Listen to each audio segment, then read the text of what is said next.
We are one big family, yes. Welcome everyone to Unity of Wilmington, everyone watching online as well, and please participate online. You can type your comments in the chat, because I do like to keep it interactive, as you know. I will invite you to share it as we go through our lesson today. So it is a family affair, and the reason I chose that title for today's talk is it's actually International Day of Family. International Day of Family.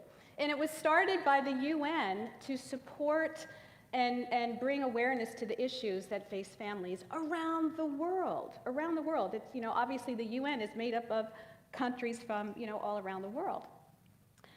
Is it me or is there an echo? There's no echo? There is. Hello, hello, hello. Go ahead. Respond back. There you go. Hello, hello, hello. So family, right? So there's many different definitions of family. I looked up, what is a family? And the old definition of a family is that we're all descendants of, blood, right? We're all descendants of the same ancestors. So we are all one family. And then it goes even further to talk about family as parents and children living in the same household. But families today are so much broader than that, right? We are one big global family. And when you think about family, right, the families that we create as well, that's so important. Like this is one big family. The family of Unity of Wilmington. I was in the membership membership lesson yesterday, and that was the one theme that kept coming up is, why did you choose to make Unity of Wilmington your home? Because it feels like family. It's like coming home.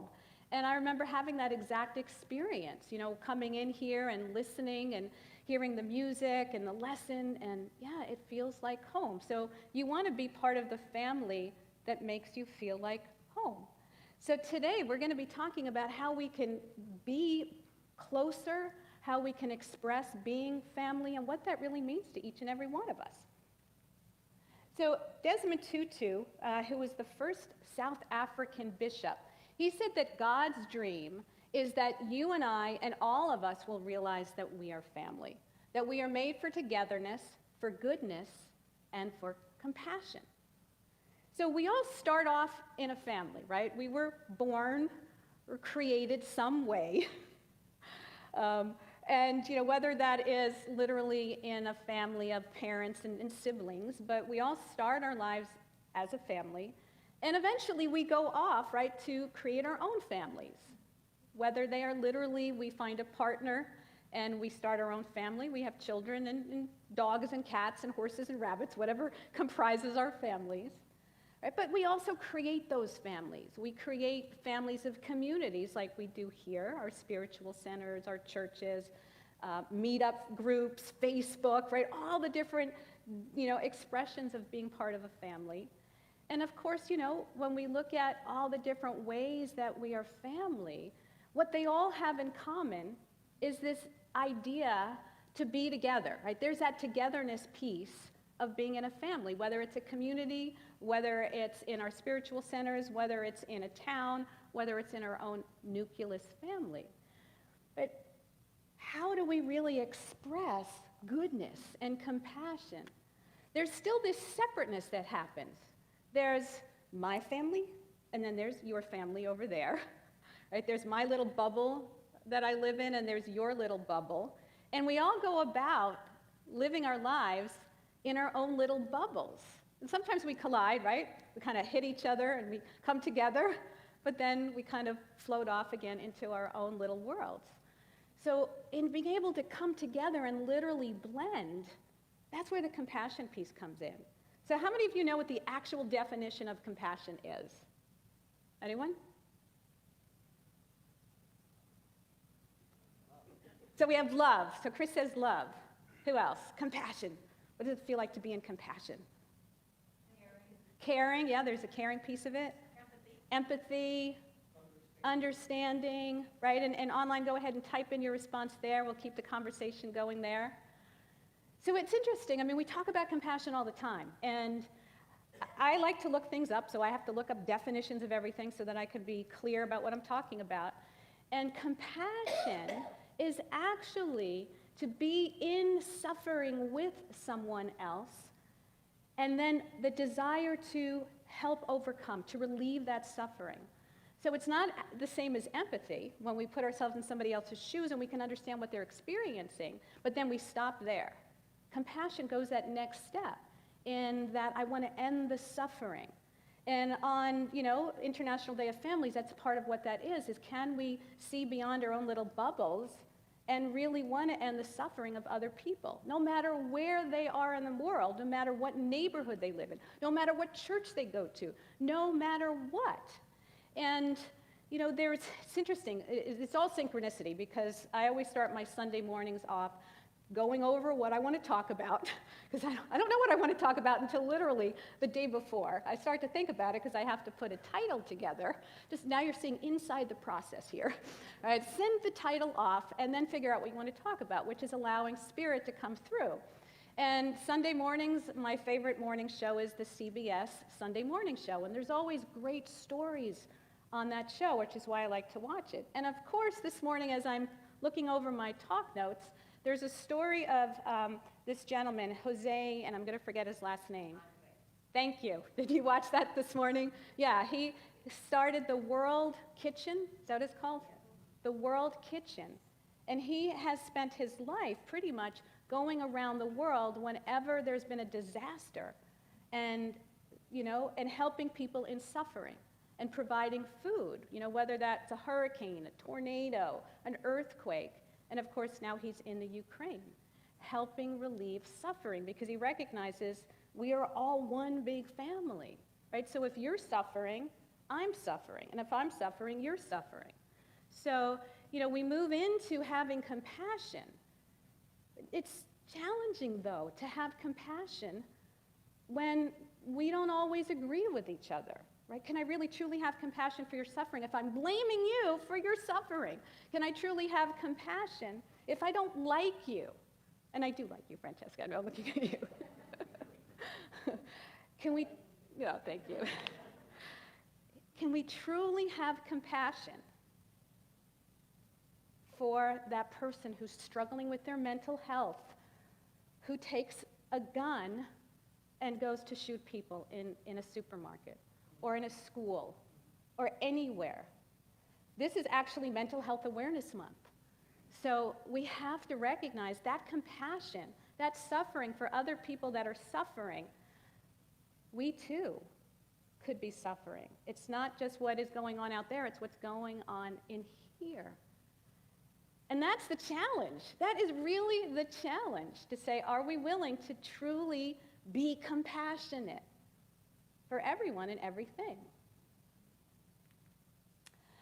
So Thomas Paine, who is an English-born revolutionist, said, "The world is my country. All mankind are my brethren, and to do good is my religion." To do good is my religion, which is very much in alignment with what unity principles are all about. So, he was part of the revolution. So once again, what is a revolution? I'm going to remember the John Lennon song. Yeah. You say you want a revolution. Well, we all want to change the world. And I know Terrell could do that so much better than I can. Right. So, thank you.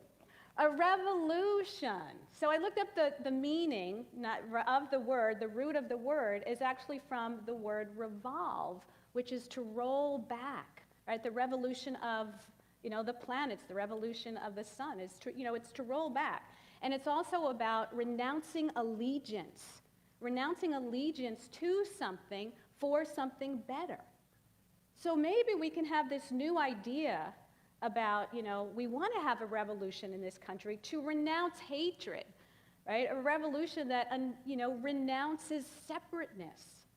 So, we're all in our own little bubbles, still separate, but we need to recognize that we really are one. So let's renounce that we really are not separate at all.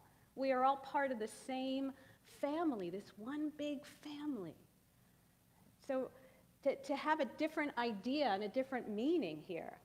And so to do good, right? To do good, that's our new religion. That is our new religion. Let's do good in the world. And that is the lesson, right? The lesson is, if God is all there is, right? Unity principles, there is one power, one presence, one God. God is good. Second principle, man is good. We are part of that same divine creative energy that is God, so that we too are that God. And my definition here is goodness on demand. Everybody say that. I am goodness on demand. Say it again. Goodness on demand. Yes. Goodness on demand. That's it. That's all we need to be. Goodness on demand. That is how we get to express our godness every day. That is how we get to express the principles of unity, the principles of life, to be good, right? So it's about finding the good, being the good, doing good deeds. I feel like, I think it was in The Wizard of Oz, they said, I think the wizard said something along those lines, right? Do good deeds. So if we have this new idea, embracing family, we are one, and if our religion is to do good, then what can we do every day that expresses that? In what ways can we truly be more compassionate every day? Right? In what ways can we find the good in those challenging situations? And that is the biggest challenge. How do I find the good in cancer? Right? How did my husband, I use him all the time, find the good in living with colon cancer? How do you find the good when somebody you love left this plane of existence too soon? How do you find the good when you turn the news on and you hear about another shooting? How do you find the good when families fight with each other, when we can't come together, when we say we're one big family, but yet we still are separate? So when we can't find it, be it. Be it. Feel it. Think it. And that's the next principle. We are a teaching of it begins in mind. So if we think it, we be it. Terrible English. If we think it, we be it. Let's say that. If we think it, we be it. So let's all be it. Let's all be it. So, another great quote here. NASCAR said, each one of us is responsible for this world. Each one of us must give a hand to build our world in a humane manner, crossing faith, and family. Apparently, I am off camera. And actually, NASCAR, he is a neuroscientist and also proponent of global harmony and peace. I spent probably an hour this morning reading more about him, and I just became more and more fascinated with his teaching. But he got me thinking about, we are all responsible. If we are one family, not only are we responsible for each other, we're responsible for the planet. We are absolutely responsible for every living thing on this planet. We are all interrelated. So if we care about each other, we have to extend that out to caring about, our ecosystem, because this is where we live. This is our home. So, crossing faith, right? Religions, right? We are all connected. If you think about religion, they're all branches off of the same basic tree. If we all have this belief in a higher power, a consciousness, spirit, God, there are so many names. And I was raised in a Jewish faith, and we weren't even allowed to say the word God or write the word God. But it was all the same, that belief, that power. And so all these different branches have the same root. Same thing with families. Right? We all have the same root. We were born in a family. We have those ancestors, that root. But yet we all go off, right? Start different families. We have, our own different beliefs. In my family, as a matter of fact, there was 3 siblings, and we were all raised Jewish, all bat mitzvahed, bar mitzvahed, we all follow that. But I went off, started my own path, and eventually became, a minister, New Thought minister, religious science minister. My sister went off and became even more religious in Judaism. And my brother became someone who was like, right? I don't know if he's atheist, agnostic, but he doesn't really follow any particular path or faith. But we all have the same root, right? We are all connected. And it's no different in the planet. We are all connected. Every species needs each other. The keystone species, without them, nothing else would exist. I went to the aquarium yesterday with my son. This is kind of a fun and funny story at the same time. He loves frogs, and he's 23, and he still has his stuffed frog from when he, stuffed animal frog from when he was a baby. And I'm sure there's many, many, many, many adults out there that still have their stuffed animals. I have a box full of them, so I just don't sleep with mine anymore. I have my own live person that I sleep with. But anyway, so since I moved to Wilmington 6 months ago, I've been looking for fun things to do, and I happened to find online this thing that said the Frog Watch. And I was like, oh, that sounds so exciting. My son loves frogs. This will be a perfect date, because every month I schedule a date with my kids to go do something. And so we went to the aquarium, because that's where it was, to go to this Frog Watch. And I had built this whole day up as, we're going to go see all these cool frogs. It's going to be so much fun, because he loves finding frogs. And anytime we find a frog or a toad in our yard, like, we have to catch it, and it's, we have to look at it and, spend time with it, and then we release it. But anyway, so we were running late, of course, because I'm always running late, and we couldn't find parking, but we finally got there, found where to go within the aquarium. We'd never been to the aquarium before. We found the auditorium. We walked in there, and there's only a few people in there, and they have this PowerPoint up, and the guy hands us a clipboard with all this stuff on it. And we realized we were in a Frog Watch volunteer training course.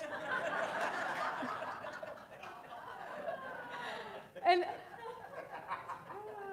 we look at each other, and first of all, I'm like, oh my God, Jesse, I'm so sorry. I had no idea what this was. Clearly, I didn't read the fine print. But I just saw frog, and I got all excited. And then we were like, well, we could stay, but it's like 4 hours long, and is that what you really want to do, or do we really just want to go see all the cool things in the aquarium? So we thanked the guy, and we handed him back the clipboard. And we said, sorry, but I think, we misunderstood what this was, so we're going to respectfully leave. But we went out to see all the cool fish and stuff in the aquarium, which is another favorite thing of mine. Again, it reminded me how we are connected to everything that's in the ocean. It doesn't look that way when you look at a seahorse or a jellyfish. You think, what on earth do I have in common with that creature? And even on the seahorse exhibit, it said, we are all one family. I'm like, really? And it had, all these different seahorses and leafy sea dragons. They weren't at this aquarium, but leafy sea dragons and pipefish. And I was like, wow, I can't believe I am part of that family, just like I'm part of the jellyfish family and that giant alligator family and the spiders, even the spiders, and the snakes. The snakes. There was actually a snake when we went outside to, how many of you have been to the aquarium? Probably, everybody. Everybody except me, but now I can say I've been at the aquarium. Now I'm part of that family, the family that has been to the aquarium. But there was a snake outside by the lagoon, and it was totally stillless. It did not move at all. And we're looking at this, and we're trying to figure out, is that real? Would they have like a real snake right there outside where it could slither and, hurt people maybe? And there was a crowd that started to gather. So then more and more of us are staring at this snake thinking, it's got to be fake. There's no way that snake would not have moved yet. And we decided, you know what? We'll come back in 3 months and see if it's moved. Because the snake would have moved if it was real. And we continued to walk around a little bit. And then we heard all this hoopla. You're like, oh my God, oh my God. And we ran back over, and of course, the snake had moved. It was a real snake. And we were thinking, why would they allow this real snake here? It's like, well, because it's home. This is where it lives. It lives here. It is an important part of our ecosystem. Just like those spiders, just like the ants, just like the mosquitoes. We are all interly connected. We must recognize that. It is all one big family. And so to cross over outside of our own faith and fate and families and recognize that separateness is not real. That while we have our own, little ecosystems that we live and breathe and work in, we need to be a part of this family, the family of planet Earth, and we need to take care of it. So, my last quote, and I'll stay right here, Chris. Confucius said, "To put the world right in order, we must first put our nation in order. To put the nation in order, we must first put the family in order. And to put the family in order, we must first cultivate our personal life. We must first set our hearts right." It's like, whoa. So, in what way is our heart not right? Our hearts are not right when we make it me versus you, us versus them. Right? My religion's better than your religion. Right? My beliefs are better than your beliefs. Right? When we compete, when we judge, when we criticize, when we separate ourselves. So what are some expressions of the heart? Going back to compassion, what are some of those words that we just used? Love, right? Compassion, empathy, joy, happiness, peace. These are all expressions of the heart.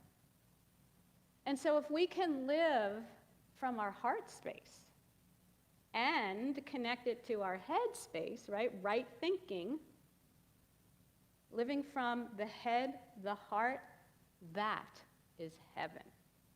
That is heaven.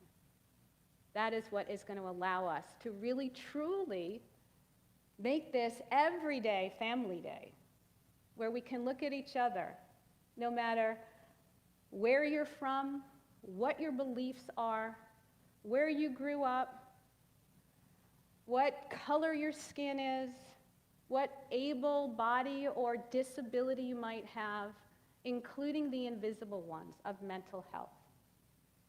Having compassion for people that are suffering and their families that are suffering. And be willing to do good. Be willing to do something to end that suffering so that we can do good and be good. Let's all say that. Do good and be good. That is our charge today. That is our charge today. So, I'm going to finish. I'm going to do the prayer after meditation. But I want us to take into meditation this idea of what does it mean to do good, to be good, to find the good. So I invite everybody just to take a nice deep breath. Close your eyes. And just envision this world in a different way. Another way to think about a revolution is to change our thinking, to visualize something different, something bigger, something better, something where we truly do see each other through the eyes of God, through the eyes of compassion, through the eyes of love and peace and prosperity and health and joy. Knowing that our charge as one big family is to do good. Good is our religion, and we are goodness on demand. And so demand of yourself higher, better, loving, greater expression of who you are. Bringing that loving vibration out into the world when you smile at someone, when you say good morning, when you say, how can I help you? When we come together in this community, this family that we've created, and ask ourselves, how can I blend this family into the rest of the community, into the world, recognizing that we all have the same root, that root of truth, of understanding, of oneness with other people, with animals, with fishies, with bugs, with everything. Treating this planet as our family with loving kindness and compassion. And so that each and every day can be a beautiful expression of the world that we truly want to live in. We can create that right here and right now and live that every single day. And so with that understanding, with that truth, with that joy, knowing that it's already done, all I need to do is just envision it in my heart, in my mind, and be it.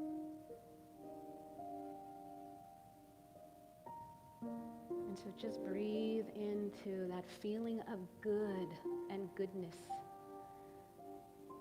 It is warm, it is cozy, it is juicy, it is delicious. And it is who we are. We are God. We are goodness on demand. And so let's just take another nice, long, slow, deep breath in. Knowing that is truth. And together we say, and so it is. Amen. And in this beautiful, warm feeling that we have, let's know that truth and say a prayer not just for those that are suffering in the Ukraine or in Buffalo. Hold in your heart anyone that you know needs peace. So together, the light of God surrounds us. I am light. The love of God enfolds us. I am love. The power of God protects us. I am power. The presence of God watches over us. I am God. Wherever we are, God is. I am divine.